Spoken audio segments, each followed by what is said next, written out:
in Israel, which has people like Lieberman and others who are extremely right-wing. I mean, these are people who are calling for any citizen in Israel to make an oath of allegiance to Israel as a Jewish state. Now, that would be a problem for a lot of Palestinians who are not Jewish, and he wants them to lose their citizenship should they not be willing to make that oath.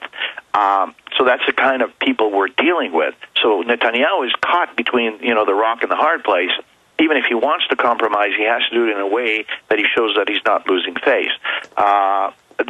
He will try and give some leniency towards materials coming in, and that would alleviate the situation in the Gaza Strip without a question.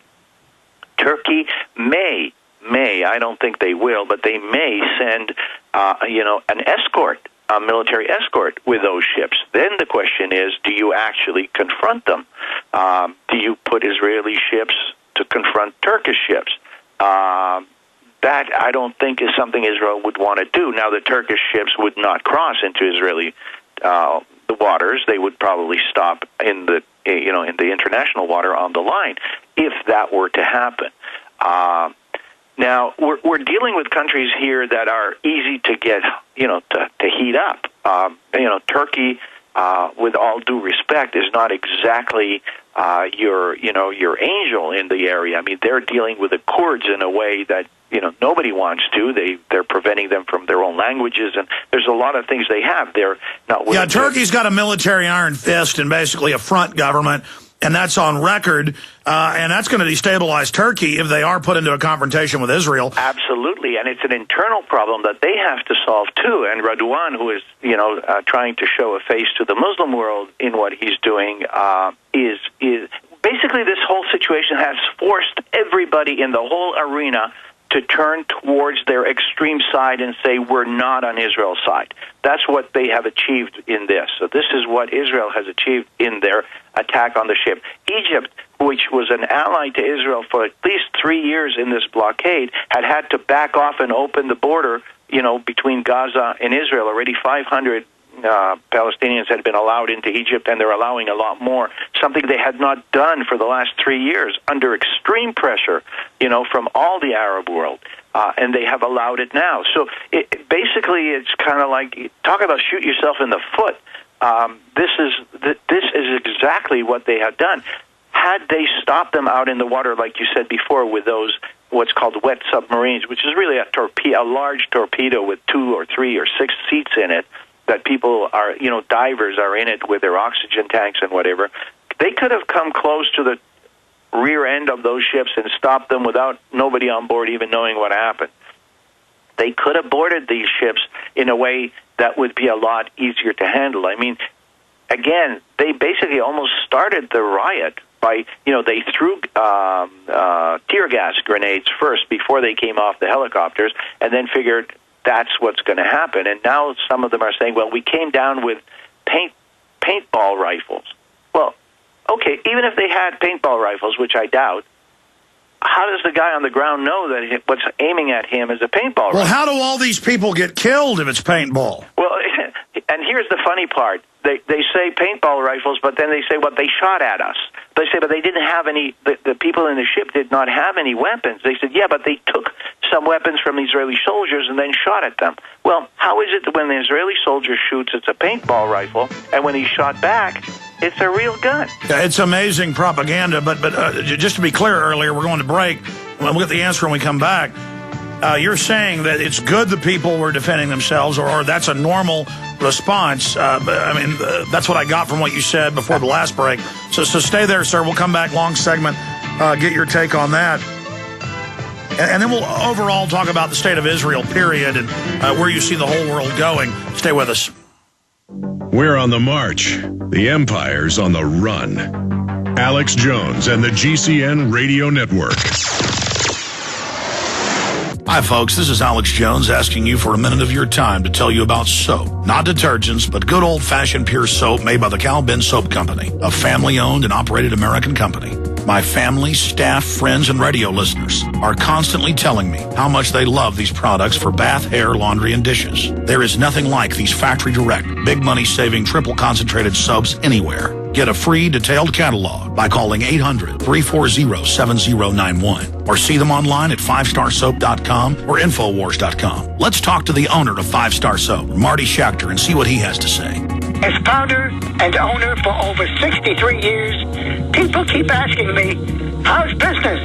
I'm happy to say our business is going down the drain. Call us at 1-800-340-7091. Visit our website, 5starsoap.com, for buying our 1 to 2 month soap sampler. Thank you. With the implementation of Codex Alimentarius, it is clear that we must act quickly to avoid losing our freedom of choice where personal health preferences are concerned. As of January 1st, 2010, Codex Alimentarius was implemented within the European Union, resulting in the restricted sale of many natural supplements, including colloidal silver. We must take immediate steps to assure a continuing supply of colloidal silver for ourselves and our families. Act now to acquire the means of producing this beneficial supplement in the privacy of your own home. Colloidal silver is a powerful antipathogenic used for more than 200 years as a natural alternative to costly drugs and their dangerous, unpredictable side effects. Go to www.silverlungs.com for more information on how to secure your freedom of choice by producing your own colloidal silver right from home. That's www.silverlungs.com. silverlungs.com. Hi, this is Alex Jones. Did you know that the global elite are now storing non-hybrid seeds in secret storage vaults near the Arctic Circle? Did you know that in a real meltdown, non-hybrid seeds can become more valuable than silver or gold? It's true, seeds have outperformed even gold and silver before in this country, and it's possible that it could even happen again. So our friends at Solutions from Science have put together the perfect mix of non-hybrid seeds. They call it a survival seed bank, and it can produce an endless supply of nutrient-dense food for you and your family. And here's the best part. These seeds have not been genetically modified in any way, and you actually get enough seeds to plant a full-acre crisis garden. So visit them today at survivalseedbank.com. That's survivalseedbank.com, or give them a call at 877-327-0365. That's 877-327-0365. Remember, in a real crisis, non-hybrid seeds are the ultimate barter item. This is Alex Jones for survivalseedbank.com.